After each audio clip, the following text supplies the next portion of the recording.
Friends, अब हम सीखते हैं एक नया topic, electric field. Electric field को समझने के लिए सबसे पहले चलते हैं अपने बेसिक कंसेप्ट में। जो हमने सबसे पहले सीखा था कूलम्स लॉ। कूलम्स लॉ में हमने क्या सीखा था? कूलम्स लॉ में हमने सीखा था कि अगर कोई स्पेस में एक चार्ज Q है और उससे r डिस्टेंस पे एक दूसरा चार्ज Q रखा हुआ है, इसमें कैपिटल Q स्मॉल q हमने कर दिया डिफरेंशिएट करने के लिए, तो इस पर कितनी फोर्स लगती है। तो इस फोर्स को बताता था कूलम्स लॉ कि ये फोर्स होती थी, force is equal to 1/4 pi epsilon not Q upon R square. ये लगती थी इस पर फोर्स। लेकिन हमारे मन में फिर एक और सवाल आता है कि सपोज कीजिए कि स्पेस में कोई एक चार्ज Q रखा हुआ है और इस चार्ज को हम वहाँ से हटा लेते हैं, स्मॉल q को वहाँ से हटा लेते हैं, तो फिर इस पॉइंट पे जो r डिस्टेंस पे पड़ता है, इस पे यहाँ पे क्या बचता है। अब यहाँ पे क्या बचता है, ये हमारे पास क्वेश्चन आया है। तो इसका जब अगर यहाँ पे कुछ नहीं होता तो फिर एक चार्ज छोटा वाला स्मॉल q लाने से यहाँ पे इस पर फोर्स क्यों लग रही है। तो इसका मतलब यहाँ पे पहले से कुछ प्रेजेंट था। तो इसी प्रॉपर्टी को जो एक चार्ज q के द्वारा उसके एरियाज़ में पहले से प्रेजेंट रहती है, उसको बोल दिया गया है इलेक्ट्रिक फील्ड। तो इलेक्ट्रिक फील्ड बेसिकली होता क्या है कि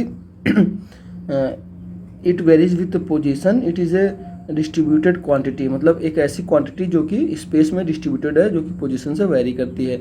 अब इसको फिर साइंटिस्ट ने एक्सपेरिमेंट करके पता लगाया कि जो इलेक्ट्रिक फील्ड होती है, मान लीजिए कोई एक पॉइंट है स्पेस में और वहाँ पे एक चार्ज क्यू रखा हुआ है, उससे r डिस्टेंस पे इसको O दे देते हैं, पॉइंट को नाम इसको P देते हैं। तो P पॉइंट पे यहाँ पे जो इलेक्ट्रिक फील्ड प्रेजेंट है उसको साइंटिस्ट ने पता लगाया कि वो क्या होती है, और उसकी वैल्यू निकल के आई E is equal to 1/4 pi epsilon not Q upon R square. तो यहाँ से हमारा आता है इलेक्ट्रिक फील्ड, जो कि आपका इलेक्ट्रिक फील्ड का formula E is equal to 1/4 pi epsilon not Q upon R square. और इसका सिग्निफिकेंस ये है कि ये बताता है हमें, इस बात का प्रूफ देता है कि अगर इस पॉइंट पे कोई चार्ज स्मॉल चार्ज Q लेके आया जाता है तो उस पर फोर्स लगाती है। वो फोर्स कहाँ से आती है? वो आती है आपके इलेक्ट्रिक फील्ड से। इलेक्ट्रिक फील्ड जो होता है वहाँ पे पहले से प्रेजेंट होता है, उसकी वजह से उस चार्ज पे फोर्स लगती है। तो हमारे पास फोर्स का फॉर्मूला होता है F equal to 1/4 pi epsilon not Q upon R square, और हमने फील्ड का फॉर्मूला निकाल लिया 1/4 pi epsilon not Q upon R square. तो इस हिसाब से अगर हम देखें तो हमारे पास मिल के आता है force is equal to electric field into charge, जो हमारा दूसरा चार्ज था वो वाला चार्ज। यह हो गया हमारा इलेक्ट्रिक फील्ड का कंसेप्ट। इस कंसेप्ट पे क्वेश्चन लगाने बहुत सारे आते हैं, और इसका क्वेश्चन लगाने का तरीका वही है। सबसे पहले उस पॉइंट पे जिस पे हमें जानना है इलेक्ट्रिक फील्ड कहाँ है, वहाँ का इलेक्ट्रिक फील्ड निकालेंगे, और ऐड और सब्ट्रैक्शन वेक्टर के फॉर्म में ही होगा। और उसके बाद फिर वहाँ से अगर फोर्स दिया निकालेंगे तो फोर्स निकाल लेंगे। सपोज कीजिए कि मान लीजिए स्पेस में चार्जेस कई सारे हैं, यहाँ पे एक Q1 चार्ज है, एक यहाँ पे Q2 चार्ज है, एक यहाँ पे Q3 चार्ज है, और आपसे पॉइंट O पे पूछ रहा है कि यहाँ पे इलेक्ट्रिक फील्ड क्या होगी। ठीक है, तो वही बेसिक कंसेप्ट अपना, Q1 की वजह से यहाँ पे कौन इलेक्ट्रिक फील्ड आएगी, उसकी डायरेक्शन कैसे पता करेंगे, जैसे पता करते थे पहले ही कि एक Q1 है, पॉजिटिव चार्ज तो रिपेल करेगा, तो इधर जो इलेक्ट्रिक फील्ड आएगी जिसे E1 बोलते हैं, इस डायरेक्शन में आएगी। एक Q2 है, उसको लाइन से मिलाएंगे, जिस डायरेक्शन में जाएगा इधर से आपका E2 हो जाएगा। और एक Q3 है, इसको ऐड करेंगे तो इस डायरेक्शन में जाएगा, तो ये आपका E3 हो जाएगा। मतलब सेम जो हमने फार्मूले लगाए थे सारे फोर्स वाले में, वही फार्मूले इसमें भी लगेंगे। तो इलेक्ट्रिक फील्ड भी एक वेक्टर क्वांटिटी हो गई, और आपका फोर्स भी एक वेक्टर क्वांटिटी हो गया यहाँ पे। तो ये हमारा सिंपल सा कंसेप्ट है इलेक्ट्रिक फील्ड का।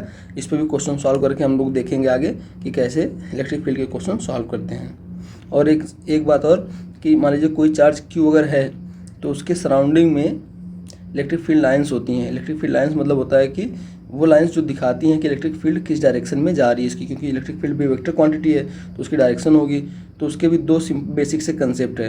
अगर आपका चार्ज पॉजिटिव है तो इलेक्ट्रिक फील्ड लाइंस यहाँ से सेंटर से राइज होंगी और रेडियली डायरेक्शन में आउटवर्ड जाएंगी, और वहीं आपका चार्ज अगर निगेटिव में है तो इन्फिनिटी लाइन आएंगी और यहाँ पे कन्वर्ज जाके करेंगी। तो इससे हमें डायरेक्शन का पता चल जाता है कि इलेक्ट्रिक फील्ड लाइंस की डायरेक्शन क्या है। ये क्लियर हो गया, दो चीज़ें क्लियर हो गई।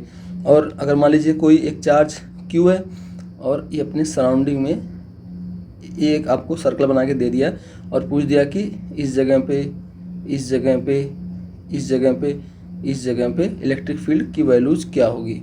E1 मान लेते हैं, E2 मान लेते हैं, E3 मान लेते हैं, E4 मान लेते हैं।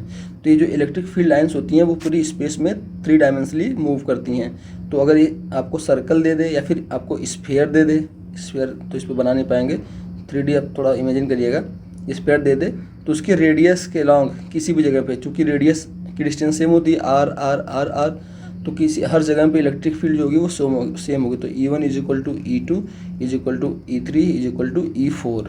ये हो गया इलेक्ट्रिक फील्ड का कंसेप्ट। और इसके आगे अब इसको क्वेश्चन से समझेंगे जो कि हम नेक्स्ट वीडियो में देखेंगे।